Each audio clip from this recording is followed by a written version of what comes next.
由灵鹫山慈善基金会主办，灵鹫山台南护法会新办的台南区普林奖的颁奖典礼，17号上午伫台南精英酒店来举行，由青草国小的陶笛团表演，热烈开场。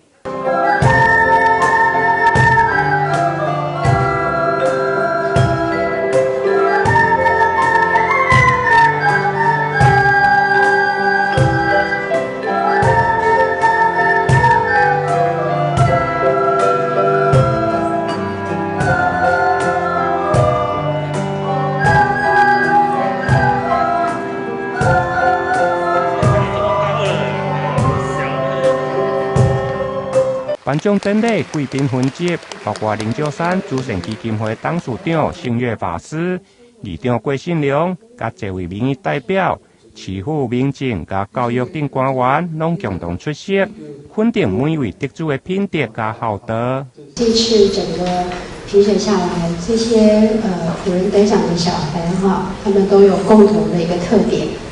就是一个很深刻的，让大家都能够去对他们做一个。也是对我们自己一个审视，也是一个学习。从他们的这种朴实，还有认真，做到分内的事情，能够珍惜每一天的一个时间，不管是他的一个环境的困难，但是他们的人格的特质呢，他们的这个封号就是一个太阳，就是时时保持着一个温暖。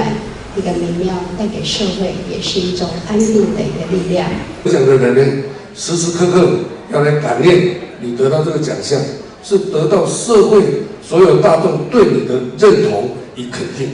那也希望你得到这个奖以后，未来时时刻刻要感念这个得奖的用意与用途，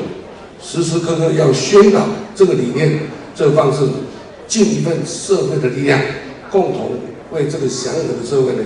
负点责任。申办单位台南分院执事陈之法师表示，今年台南总共有138位来报名，透过学校师长的推荐加实地家庭访问，最后评选出82位的得主，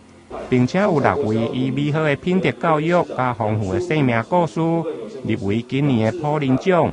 其中李丽文加李慧慈这对兄妹仔。更加双双入围，2位细汉的时伫个家养家庭来大汉，现在靠着阿嬷甲哥哥来车养。得奖以后，嘛将这份的荣耀甲现场的贵宾以及阿嬷甲哥哥来分享。有人靠阮领奖，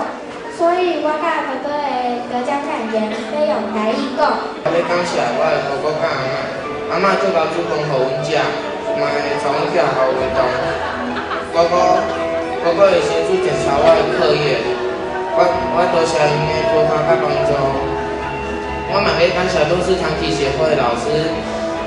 除了教阮咱小提琴画图以外，即马佫加了英文课。即马想了国中功课较困难，不过我会继续加油。这本得奖真正非常欢喜，我要感谢厝内底哥哥阿嬷，感谢因一直陪伴我支持我，我要感谢小提琴班老师帮我写推荐函。最后，我要感谢这个基金会有办这个活动，让我跟哥哥可以被大家看见。伫听完这对兄妹的生命故事，